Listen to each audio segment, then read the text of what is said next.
Yeah, so this is for you in Australia about keeping the frequency high. So in the midst of extreme stress, the draw is to get caught in the drama, obviously. There's a lot of people suffering around, everybody's scared. I come down to the beach here because that's what we assume naturally is going to be, where the air is going to be fresh, and when you get to the beach and you can't even breathe, that is a shock to the system. So there's a lot of people in shock. And I can't give any glib answers, and I feel it even out of place even talking about it because I'm not there. However,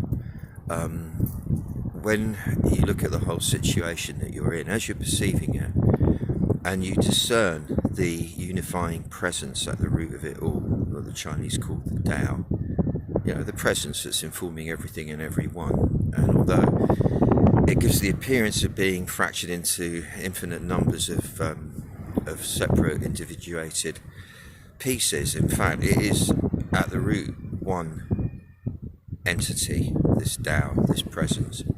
If you can tune into that, right, you come into your back, you relax, you open your heart, and you somehow, as best you can, attune yourself to the presence informing all of it, aware that the presence in this moment is hot and it wants to burn. And by tuning into it with your heart open, what the Taoists say, this is interesting, is that you then have agency. It is then awaiting your direction. We call it the angel of destiny. It awaits your direction. In other words, you're then able to kind of somehow intervene with an intention for everything to simmer down, obviously. Everything's simmered down.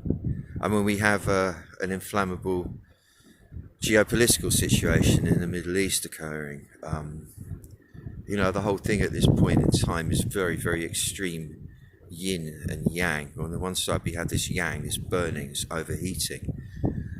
And on the other side we have what that heating is doing, which is melting the glaciers, the land-based glaciers in Antarctica, specifically at the moment, at an alarming rate, so that the sea level's rising, and that's the yin. You've got the water, you've got the fire, the yin and the yang. And this is the Tao, throwing shapes on the dance floor of life. And I guess when I say raise your frequency, it's a funny way. It's like saying love, open your heart and love. It's one of those things that you kind of know what it means. Raise your frequency means this.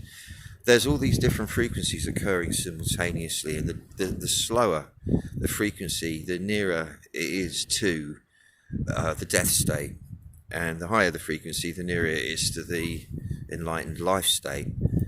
And without even knowing how to do it, if you just let your mind attune to the high frequencies, you'll be with the life force. They're like 432, 528 hertz, those kind of levels. You will be with the life force, and constantly walking around saying, I'm choosing life, I'm choosing life, I'm choosing life, and just being willing to serve in any way that you can to make it better for everybody around you, even if that's just by a reassuring smile, or just bearing witness to, so people know that there's somebody around who cares. That's it. May the fire stop burning very, very, very soon. Okay, hope that helps a little.